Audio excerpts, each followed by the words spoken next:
कर रही है। तो हमें ये समझ में नहीं आ रही है कांग्रेस 7 ही सीट की चिंता क्यों कर रही है।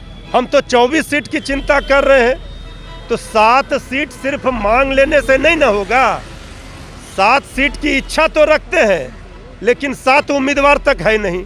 मांग करने के लिए कांग्रेस पार्टी आगे आ जाते हैं कि हमें इतनी सीट चाहिए, हमें ये सीट चाहिए।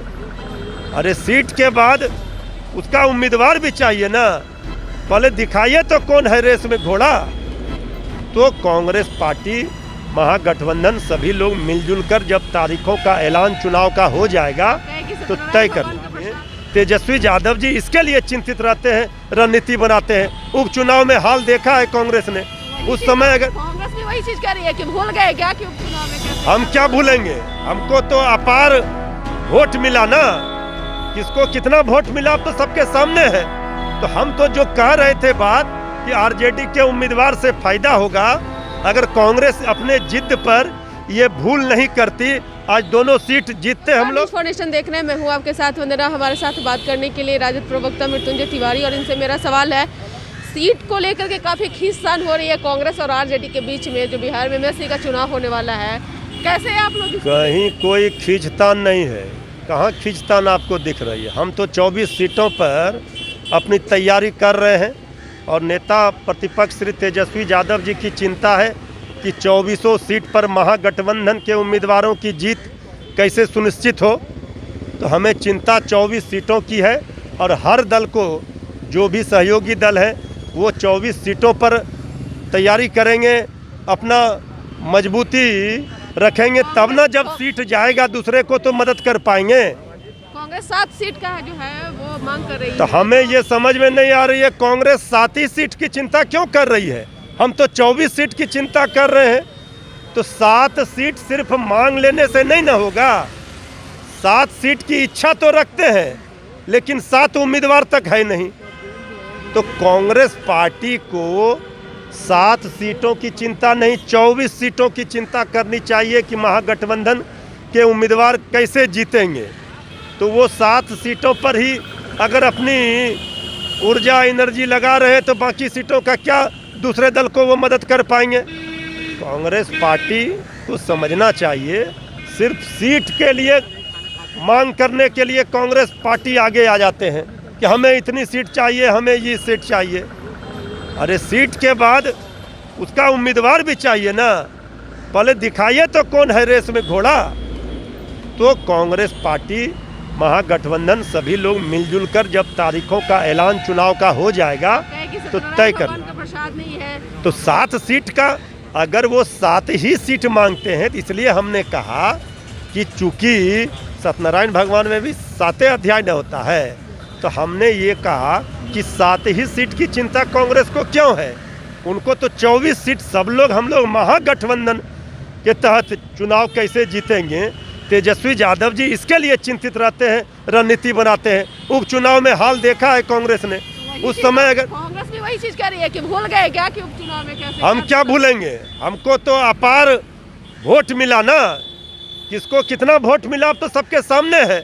तो हम तो जो कह रहे थे बात कि आरजेडी के उम्मीदवार से फायदा होगा अगर कांग्रेस अपने जिद पर ये भूल नहीं करती, आज दोनों सीट जीतते हम लोग। तो कांग्रेस पार्टी को जमीनी हकीकत समझनी चाहिए और जितना ऊर्जा एनर्जी वो लगाते हैं सीट मांगने में, बिना कांग्रेस के अगुवाई से कुछ नहीं होने अब वाला ये है। सब तो अहंकार कांग्रेस पार्टी को नहीं रखना चाहिए। क्या कांग्रेस का बिहार में रहा है स्थिति, इसे बताने की ज़रूरत नहीं है। सब दिन राष्ट्रीय जनता दल के कंधों पर सवार होकर, आरजेडी के नाव पर सवार होकर ही उनको बैतरनी पार करने का सपना पूरा हुआ है। इसलिए ये सब बात तो नहीं कहे। सब लोग सहयोगी दल हैं, हम सबका सम्मान करते हैं। हम बड़े दल के रूप में हैं। तेजस्वी यादव जी ने सब दिन सभी पार्टियों का सम्मान किया है। हम कांग्रेस पार्टी को भी ये सब अहंकार नहीं रखनी चाहिए अगर उनकी मंशा साफ है। क्योंकि कांग्रेस में भी तो बहुत लोग जो है बयान दे कर के बेवजह का विवाद खड़ा करते हैं। अरे तारीखों का ऐलान हो जाएगा, सभी दल के महागठबंधन के नेता मिल बैठ कर के तय कर लेंगे। इसमें कौन सा किचकिच है अभी से। इसके बाद 7 टिकट 7 चाहिए सीट, तो 7 सीट चाहिए तो आप साथी पर इसका मतलब है तैयारी का। हम तो 24 सीटों पर तैयारी कर रहे हैं। जब तय हो जाएगा कौन कहां से लड़ेगा, किसको कितना सीट मिलेगा, जब फाइनल वार्ता होगा तब हम अगर मजबूत रहेंगे तभी दूसरे अपने सहयोगी उम्मीदवार को मदद कर पाएंगे। जो है एक बार फिर से बिहार सरकार को फटकार लगाई है शराबबंदी को लेकर। देखिए, माननीय सर्वोच्च न्यायालय के मुख्य न्यायाधीश ने पहले भी टिप्पणी की है शराबबंदी को लेकर के। आदरणीय मुख्यमंत्री नीतीश कुमार जी के जिद के कारण और जब से वो बीजेपी के साथ गए तब से शराबबंदी कानून पूरी तरह से फेल है। सत्ता का संरक्षण शराब माफियाओं को, शराब तस्करों को मिलता है। तो माननीय सर्वोच्च न्यायालय के न्यायाधीश ने जो टिप्पणी की है, ये सरकार को अब भी आँख खोलनी चाहिए, इसकी समीक्षा करनी चाहिए कि किन कारणों से ये हालात पैदा हुए हैं। क्योंकि पहले 10 वर्षों तक सरकार ने गली गली, मोहल्ले मोहल्ले, टोले टोले, गांव गांव शराब बिकवाई। इसके बाद महागठबंधन में शराबबंदी कानून लागू हुआ, सफल रहा। जब से नीतीश कुमार जी भाजपा के साथ गए फिर शराबबंदी कानून फेल हो गया। जहरीली शराब से लोग मर रहे हैं, होम डिलीवरी हो रहा है। तो ये जो माननीय न्यायाधीश का टिप्पणी आया है, ये सरकार को इस पर आंख खोलना चाहिए, इसकी समीक्षा करनी चाहिए। तेजस्वी यादव कहते हैं गरीबों की मसीहा है, गरीबों की बात अब उठाते हैं। अपने खुद चार्टर प्लेन से भाई, गरीब का बेटा चार्टर प्लेन से जाए, प्लेन पर चढ़े, ये लोगों को क्यों नागवार गुजरता है। तेजस्वी यादव जी अब देश के एक नेता हैं, स्थापित नेता हैं। वो रणनीति बना रहे हैं जनता के हित के लिए। तो देश के स्तर पर हर राज्यों में इनका डिमांड हो रहा है। बंगाल में तेजस्वी यादव जी के निर्णय का आपने देखा क्या परिणाम निकला कि भाजपा वहाँ सुफड़ा साहब नहीं आ पाई सत्ता में। तो यहाँ भी अपार जन समर्थन मिला। बिहार में नंबर 1 पार्टी है। तो हर जगह से कैसे बीजेपी के खिलाफ गोलबंदी हो, विपक्ष की एकजुटता हो, इसके लिए वो जा रहे हैं।